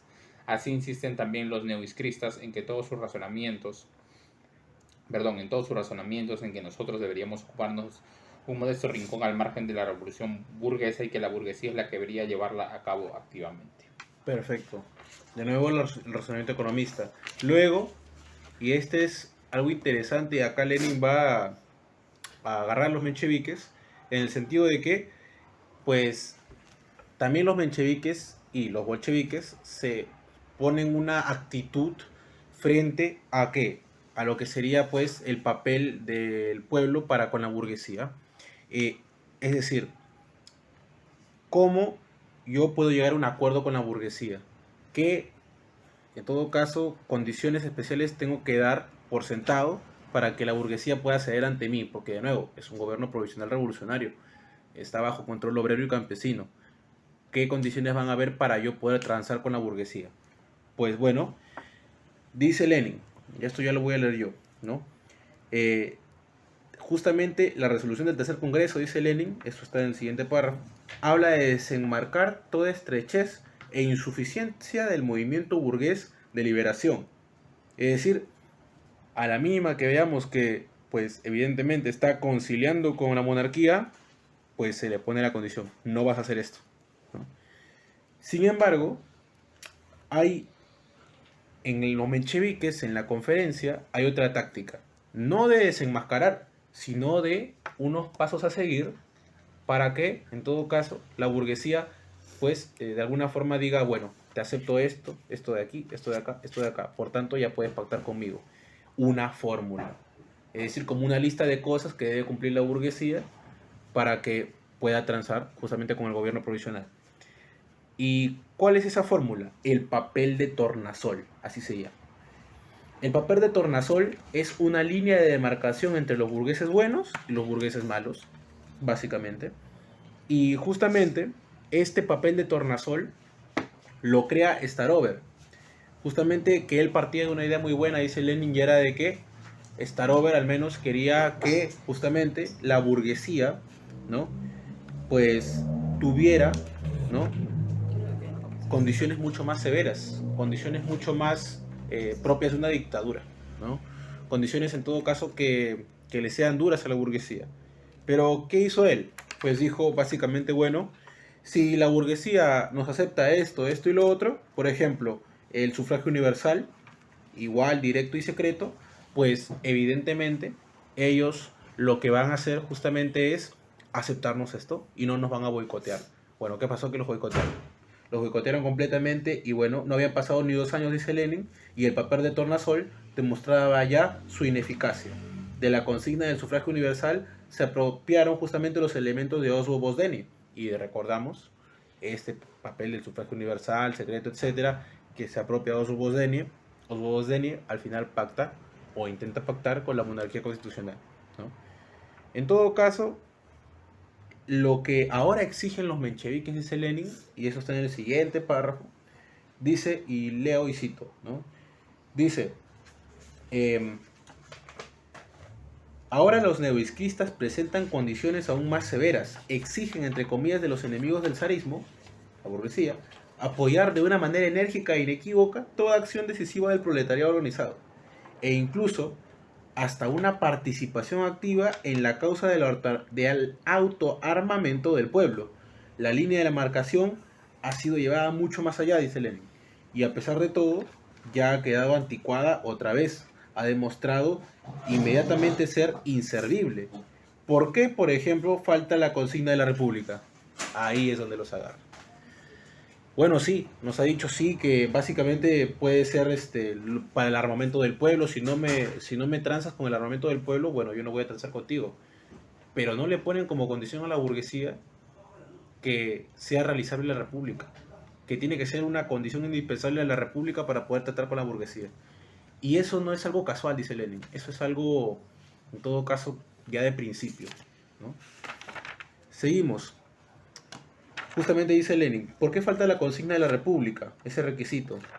¿Cómo es que, en interés de la guerra revolucionaria implacable contra todos los fundamentos del régimen monárquico y estamental, los socialdemócratas exigen, entre comillas, de los demócratas burgueses, todo lo que queráis, menos la lucha por la República? Bueno, justamente, eso hace justamente que, básicamente, los mencheviques pues renuncien como tal a la república. Por eso hay que tener cuidado con la confusión, dice Lenin. Hay que tener cuidado con la confusión porque nos puede dejar incluso perder el punto de vista central, que es la conquista de la república.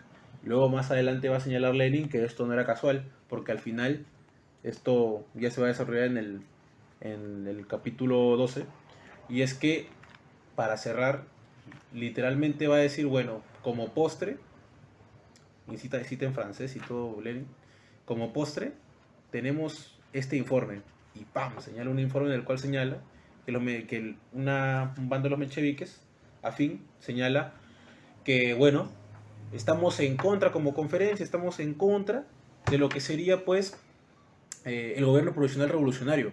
¿Por qué? Porque a la vez de que va a alejar a los obreros como tal de la socialdemocracia, porque no se va a cumplir el socialismo, se les sale y dicen, bueno, básicamente la burguesía nos va a dar la espalda. Y si la burguesía dice nos da la espalda, no se va a extender las conquistas de esta revolución. Eso ya me estoy adelantando el capítulo 2. Pero de nuevo, eso es una traición, ¿no? Pero ya, seguimos. Para terminar con ese capítulo, simplemente señalamos lo que dice Lenin. Dice, para la cohesión auténtica, eso está en el último párrafo, en una de las últimas líneas, para la cohesión auténtica de todas las fuerzas sociales interesadas en la reorganización democrática, no hacen falta los puntos, esas fórmulas, ¿no?, sobre las cuales ha trabajado la conferencia con tanto tesón y tan inútilmente, sino capacidad para lanzar consignas verdaderamente revolucionarias. Para esto son necesarias consignas que eleven hasta el nivel del proletariado a la burguesía revolucionaria, y no que rebajen las tareas del proletariado hasta el nivel de la burguesía monárquica. Eso es lo que señala Lenin, y justamente pasa a la cuestión del siguiente capítulo, ¿no?, el capítulo 12, que sería básicamente la pregunta: ¿disminuirá el alcance de la revolución democrática si la burguesía le vuelve la espalda? ¿No? Y aquí, bueno, Lenin ya termina por desenmascarar a los mencheviques, ¿no? Termina por desenmascararlos porque aquí lo que nos señala es lo siguiente. Vamos a entender esa pregunta inmediatamente. Voy a darles un contexto para pasar al texto. Y dice lo siguiente Lenin. Dice, a continuación dice, la conferencia, ¿no? La conferencia. ¿Qué era la conferencia? De nuevo, el órgano, en todo caso, de la reunión de los mencheviques, en todo caso, creo que era Ginebra, no me acuerdo. La conferencia está en contra justamente del gobierno provisional revolucionario. Se declaran en contra. ¿Por qué? Porque primero, alejará las masas de la socialdemocracia. ¿Por qué alejará las masas de la socialdemocracia? Porque la socialdemocracia toma el poder, pero no podrá satisfacer a la clase obrera. ¿Y por qué no podrá satisfacer a la clase obrera en sus necesidades vitales, dicen los mencheviques? Porque no hay socialismo. Y el socialismo es una necesidad vital de la clase obrera. Se hacen los muy cultileídos, pero vamos a ver que Lenin, en todo caso, los critica duramente. Es más, Lenin acá habla mucho más claro y se nota mucha más riqueza teórica que los mencheviques, ¿no? Y también están en contra del gobierno provisional revolucionario, y esta es la parte en la cual Lenin ya los desenmascara, porque literalmente dicen que este gobierno provisional obliga a la burguesía a dar la espalda a la revolución, y así disminuirá su alcance. Y acá ya empieza a vociferar Lenin: economistas traidores, están a la cola de la burguesía monárquica, escóndanse sus agujeros, obreros, hay que actuar solo desde afuera, porque si no la burguesía nos va a dar la espalda. Dice, los neoizcristas, nueva forma de economismo, son traidores de la causa del proletariado. Fuerte. En todo caso, ahora sí ya podemos ir leyendo para poder tener más contexto de este problema, ¿no? Dice, a ver, segundo párrafo, ¿quién puede leer? Del capítulo 12. Yo. La redacción de Iskra, ¿verdad? Ya que. La redacción de Iskra observa con razón en el problema fundamental de la táctica. La conferencia caucasiana ha redactado asimismo una decisión análoga, es verdad, a la aprobada por la conferencia de toda Rusia. es decir, la neoizquierda. La actitud, que es una frase, ¿no? La actitud, una cita, la actitud que la socialdemocracia ha de adoptar ante el gobierno provisional revolucionario ha sido decidida por los camaradas caucasianos en el sentido más negativo frente al nuevo método preconizado por el grupo B-Period. Disculpa, B-Period es el órgano de los bolcheviques. Continúa. Y los delegados al llamado Congreso que se han adherido a dicho grupo. Otra cita. Se debe reconocer que la fórmula ofrecida por la Conferencia de la Táctica del Partido Proletario en la Revolución Burguesa es muy afortunada. ¿Sigo? Sí, por favor. Lo que es verdad es verdad. Nadie hubiera podido dar unas fórmulas más afortunadas del error capital de los neoizquierdistas. Vamos a citar esta fórmula completa, destacando primero entre paréntesis algunas flores y luego todo el ramillete presentado al final. Ya. Resolución de la Conferencia Caucasiana de los Neoizquierdistas sobre el gobierno provisional. Considerando que nuestra tarea, esta es la cita, considerando que nuestra tarea consiste en utilizar el momento revolucionario para profundizar, sí, naturalmente, solo nos habría de agregarse profundizar a la manera de Martin, dice Lenin. La conciencia, continúa la cita, la conciencia social demócrata del proletariado, Lenin, únicamente para profundizar la conciencia y no para conquistar la república. Qué profunda comprensión de la revolución. Otra, sigue la cita. La conferencia con el fin de garantizar al partido la más completa libertad de crítica del naciente régimen estatal burgués, dice Lenin. Garantizar la república no es cosa nuestra. Nuestra misión es solo garantizar la libertad de crítica. Las ideas anarquistas dan paso al lenguaje anarquista, el régimen estatal burgués. Continúa la cita.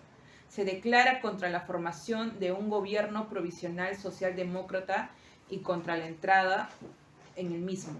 De nuevo Lenin. Acuérdense de la resolución de los bakuninistas que cita Engels, adoptada 10 meses antes de la Revolución Española.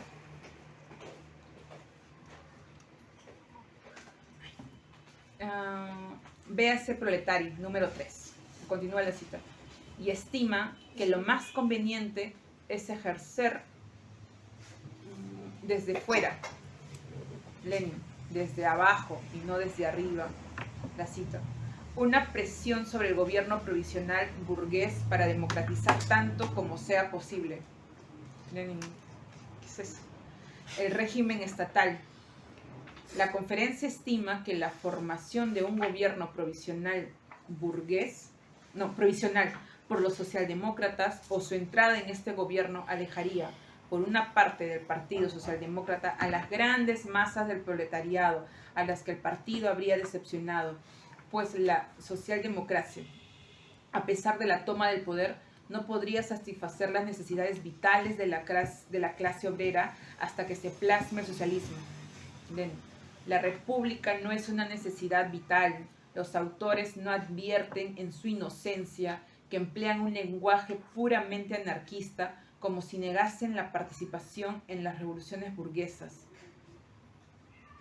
Y, si continúa la cita, por otra parte, acá clara, obligaría a las clases burguesas a dar la espalda a la revolución y con ello disminuiría su alcance. Y acá Lenin. He aquí el kit de la cuestión. He aquí donde se entretejen las ideas anarquistas, como les ocurre continuamente también a los bernestianos de Europa Occidental con el más puro oportunismo. Figúrense, no entrar en el gobierno provisional porque eso obligaría a la burguesía a volver la espalda a la revolución y disminuiría así el alcance de la revolución. Vemos ya pues de cuerpo entero, en su aspecto puro y consecuente, esa filosofía neoizquierdista que nos hace inclinarnos ante la vulgaridad burguesa y cederle el paso, ya que la revolución es burguesa. Si nos guiamos, siquiera en parte, siquiera un momento, por la idea de que nuestra participación puede obligar a la burguesía a dar la espalda a la revolución, cedemos totalmente por ello la hegemonía en la revolución a las clases burguesas. Entregamos así enteramente el proletariado a la tutela de la burguesía. Reservándonos la plena libertad de crítica, obligando al proletariado a ser moderado y dócil para evitar que la burguesía vuelva la espalda. Castramos las demandas más vitales del proletariado, precisamente sus demandas políticas, nunca bien comprendidas por los economistas, y sus epígonos las castramos para que la burguesía no vuelva la espalda. Pasamos totalmente del terreno de la lucha revolucionaria por la conquista de la democracia en los límites necesarios para el proletariado al terreno de tira y afloja con la burguesía, consiguiendo al precio de nuestra traición a los principios, al precio de la traición a la revolución, al beneplácito de la burguesía, para que nos vuelva la espalda. Para que no vuelva la espalda. En dos breves líneas, los neoizcristas del Cáucaso han sabido expresar todo el fondo de la táctica de traición a la revolución, de conversión del proletariado en una miserable apéndice de las clases burguesas. Lo que hemos deducido más arriba de los errores de los neoizcristas como tendencia se erige ahora ante nosotros en principio claro y concreto a la saga de la burguesía monárquica, como la instauración de la república obligaría y obliga ya ejemplo el señor Struff a la burguesía a volver a la espalda a la revolución. Venga esta consigna de abajo la lucha por la república, como toda reivindicación democrática del proletariado sostenida enérgicamente y llevada hasta el fin obliga siempre y en todas las partes del mundo a la burguesía a volver la espalda. Escondeos en vuestros agujeros, camaradas obreros, actuad solo desde afuera. No penséis que utilizar para la revolución las armas y los procedimientos del régimen estatal burgués, conservar vuestra libertad de crítica. Perfecto, más bien ahí es donde ya Lenin justamente descubre todo, descubre ya que los mencheviques realmente son los traidores de la revolución, como señaló en el texto.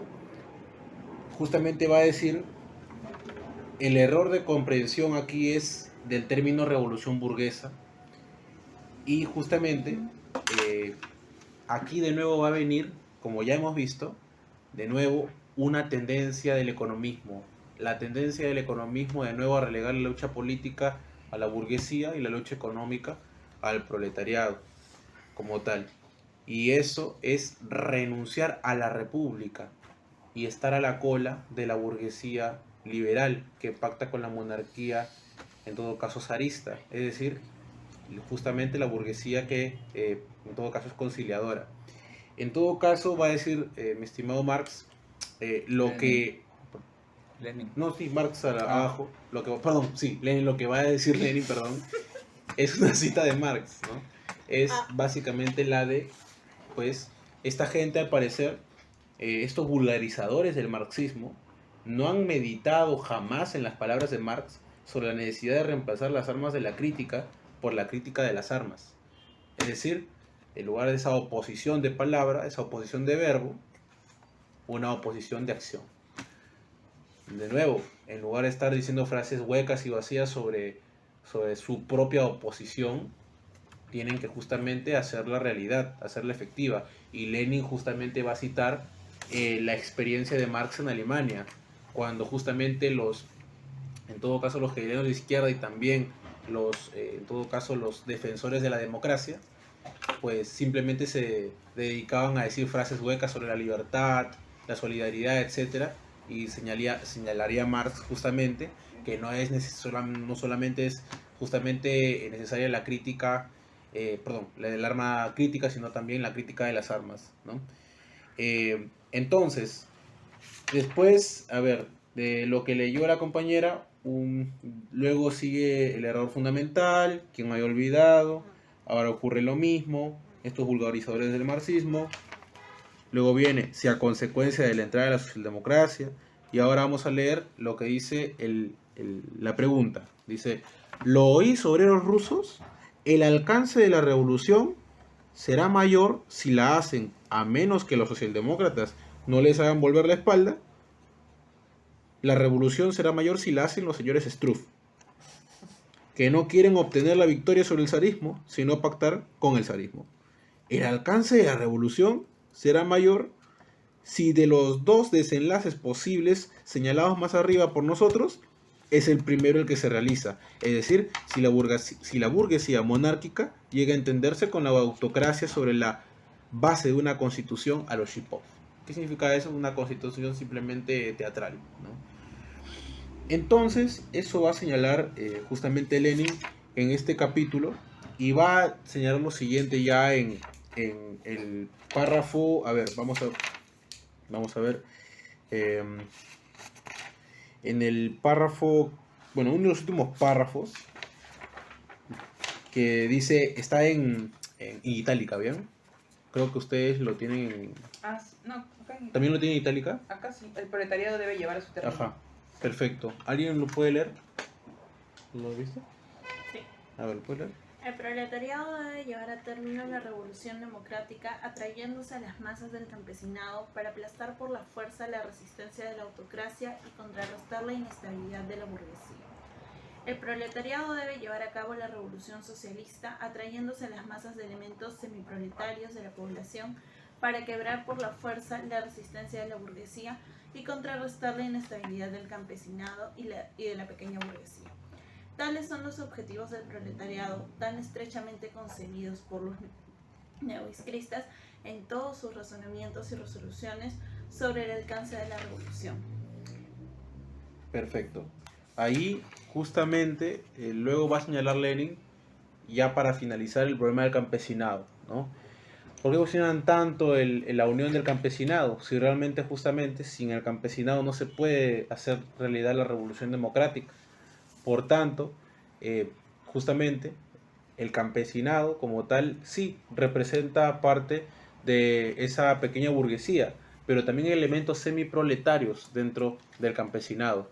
Así que justamente por eso es que la burguesía campesina... ¿A qué se referirían con compañeros semiproletarios? A los trabajadores agrícolas. Eso se nota más claro en el campo porque, por ejemplo, en el campo peruano hay ciertos campesinos empobrecidos que necesitan de todas maneras recurrir al trabajo asalariado para completar su...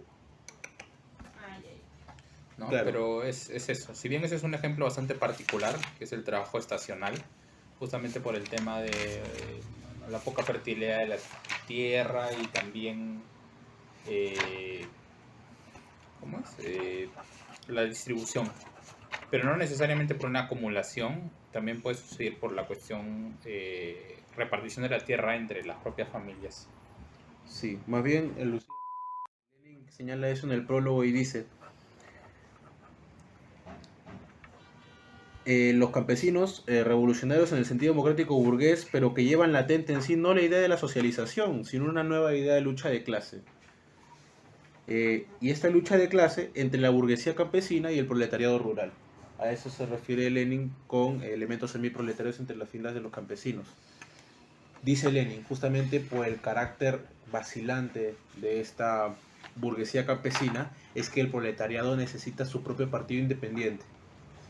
Por tanto, lo que puede generar en el campesinado es sí alentar a la revolución democrática, pero de ahí justamente va a tener que generar una nueva lucha de clases. Y va a decir Lenin en el capítulo 12 también. Y bueno, todo eso lo dice en un razonamiento ya largo, por eso lo voy a resumir. Dice Lenin, en todo caso, que sí, el campesinado como tal es vacilante, ¿sí? Y le conviene la República Democrática tanto al proletariado. ¿Por qué? Porque ve el campesino en la República Democrática mejores condiciones para pelear contra el proletariado, para sacarle más ventaja al proletariado. Por tanto, el campesino también, por sus cuestiones egoístas, va a ir por la República Democrática. Por tanto, se va a instalar una nueva lucha de clase y por tanto va a intentar extraer justamente del proletariado más, va a intentar chupar más su jugo, como dice Lenin, ¿no? Incluso dice, perdóneme la... ¿Sí dijo? Sí, sí. El vampiro. Incluso dice, perdóneme la expresión. ¿Ah, sí? Sí, sí, sí. No me acuerdo. No, pero sí. Más el jugo. No, pero sí jugo, dice algo de jugo. Yo me es acuerdo que hay que sí. comprender dos cosas. Uno, la liberación del campesinado del yugo feudal Ujú, no es otra cosa que trasladar la lucha de clases al campo. ujú, Entonces, de lo que era una clase hasta cierto punto homogénea, de pequeños propietarios subyugados bajo la monarquía despótica y bajo el poder terrateniente, empieza a haber una diferenciación progresiva de clases. Campesinado rico, campesinado medio, campesinado pobre, por ponerlo en términos bastante esquemáticos. Y lo concreto es que no se puede seguir pensando el campesinado ya cuando hablamos de la introducción del capitalismo en el campo, como si se tratara de hacer un solo bloque homogéneo. Lenin, es más, tiene un texto que publicó Colección 70 que se llama Contra el romanticismo económico.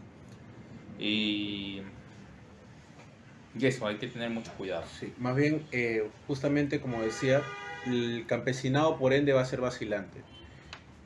Pero es necesario justamente ¿para qué? Para constituir la república y de nuevo, el proletariado no debe ni siquiera confiarse por un minuto, por más democrático que sea el campesinado, de los intereses de clase del mismo campesinado. Por ende, tiene que saber, e incluso hace esta analogía, de que en todo, como tal, en todo momento histórico siempre confluyen elementos del pasado y del futuro. Por tanto, también en la revolución como tal democrática van a empezar a darse elementos del pasado y del futuro. Del pasado autocrático, contrarrevolución, y el futuro que será la lucha de clases entre justamente el campesinado y el proletariado. Por tanto, el proletariado tiene que darse cuenta de esto y tiene justamente la socialdemocracia que tarea de imponer tareas al proletariado. Y no hacerlo significaría, en todo caso, desconfiar del hecho de que el proletariado es el agente activo de la revolución. Y bueno, señala Lenin, no se dejen guiar los obreros de aquellos que les dicen, cuidado, ándate al agujero, escóndete, que no penséis, dice al final, en uno de los últimos párrafos, dice, no penséis por favor en participar en el gobierno provisional, pues en este caso la burguesía volverá seguramente la espalda y el alcance de la revolución, por tanto será menor. A ver, antepenúltimo párrafo, ¿puedes leerlo, Carolina? Unos dicen... Unos dicen, impulsad la revolución adelante, hasta el fin, a pesar de la resistencia o de la pasividad de la burguesía inconsecuente. Otros dicen, no penséis en llevar la revolución hasta el fin por vuestra cuenta, pues entonces la burguesía inconsecuente le volverá la espalda. ¿Es que no son dos derroteros diametralmente opuestos? ¿No es evidente que una táctica excluye por completo a la otra y que la primera es la única táctica acertada de la socialdemocracia revolucionaria, mientras que la segunda es en el fondo una táctica puramente peculiar al estilo de Osbo-Bosnia? Pelos de punta, ¿no? Así termina el capítulo 12 Y continuamos. y continúa el capítulo 13 después, pero ya son las conclusiones, ¿no? Así que básicamente aquí termina. Así que bueno, eso ha sido por dos tácticas de la socialdemocracia, pero nada, el contenido muy rico, el contenido muy Sabroso. muy sabroso, muy delicioso. Mucho jugo. Mucho jugo. Mucho jugo. Como diría Lenin. Disculpando la expresión, chupamos grabando. mucho jugo. Sí, sí, sí. Ahí los voy a poner en vivo para eso. X, nada, que bueno, les comento un poco, yo no pude ir la lectura de frente, o sea, yo intenté ir así, pero no, tenía que quedarme en uno de los párrafos porque no sé si seré yo que no puedo leer de corrido, pero o será que mi TDA, que será, que básicamente no podía leer de corrido y anotaba cada cosa que aparecía nueva, ¿no? Que es que de nuevo tiene mucha riqueza teórica ese texto y bueno, nos da bastantes lecciones para el movimiento estudiantil, para todos nuestros espacios, y de nuevo yo creo que lo más importante es qué táctica es la que va en los principios del marxismo, lo llamamos principios del marxismo, pero creo yo para la elección al movimiento estudiantil es ver en nuestras luchas estudiar quién se está adecuando al marxismo y quién se está desviando del marxismo. Y creo que ahí van a sobrar las palabras subjetivas y va a entrar la ciencia. Y eso nada más.